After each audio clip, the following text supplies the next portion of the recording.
বাইরে প্রচুর বৃষ্টি শুরু হয়েছিল এবং এই বৃষ্টির মধ্যে আম্মু চিন্তা করলো চাপিলা মাছ রান্না করবে। দেখতে পাচ্ছেন এখানে আমি চাপিলা মাছ নিয়ে এসেছিলাম আম্মুর জন্য। আম্মুর চাপিলা মাছ আসলে খুবই প্রিয় এবং এটা কিন্তু খেতেও অত্যন্ত টেস্ট। তো দেখতে পাচ্ছেন এখানে একটি মাটির থালি আছে। আম্মু অনেক শখ করে একটি মাটির থালি কিনেছিল যেটি ভেঙে গিয়েছিল। তো যার জন্য আমি আম্মুর জন্য মন খারাপ না হয় তাই আরেকটা নিয়ে আসলাম। আর এখানে দেখতে পাচ্ছেন আমি চালের গুঁড়ো ভাঙিয়ে নিয়ে এসেছি, কেননা আম্মুর চালের গুঁড়ো শেষ হয়ে গিয়েছিল। আর এখানে বিড়াল চলে এসেছে মাছের গন্ধ শুকে। তার আসলে মাছ খুবই প্রিয়। তো আম্মু নতুন থালিটাকে ধুয়ে নিল এবং এখানে চাপিলা মাছ বাছতে বসে গেল। আর এখানে বিড়াল অপেক্ষা করছে কখন তাকে চাপিলা মাছ দেওয়া হবে। চাপিলা মাছ কিন্তু খেতে অত্যন্ত সুস্বাদু একটি খাবার। এইটিকে বেগুন দিয়ে রান্না করলে অনেক বেশি দারুণ লাগে। যেহেতু বেগুন ছিল না, আম্মু চাপিলা মাছের চচ্চড়ি রান্না করবে চিন্তা করলো। তো দেখতে পাচ্ছেন এখানে আম্মু মশলাগুলো দিয়ে দিচ্ছে, চাপিলা মাছগুলো ভালোভাবে ধুয়ে। প্রায় আধা কেজির মতো চাপিলা মাছ ছিল এখানে।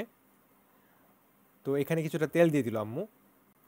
আর ততক্ষণে আসলে বৃষ্টি থেমে দিনটা ক্লিয়ার হয়ে গিয়েছিল।